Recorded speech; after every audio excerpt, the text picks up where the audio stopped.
The St. James Health Department says it will be conducting a $60 million rodent and mosquito control program across Montego Bay. This is to help counter the leptospirosis threat in the second city.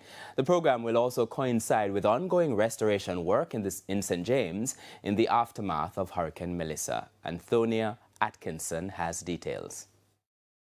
The initiative will entail a $50 million rodent control program and a $10 million mosquito control component. The drive will continue for a year. St. James is one of several parishes facing leptospirosis concerns. Prior to Hurricane Melissa, the parish's health department had an ongoing rat control program that was entering its second phase and was slated to cost $2.75 million. Sharika Lewis is the acting chief public health inspector for St. James. We will be conducting a phased rodent control operation, and we'll be covering areas of the parish, and this is a parish-wide. So the last few that we had, we were in the commercial areas of the city.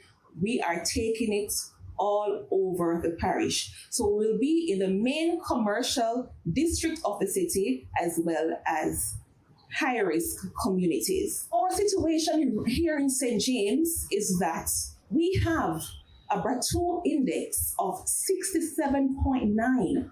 That means that every 67.9 of every 100 homes have containers that are breeding mosquitoes.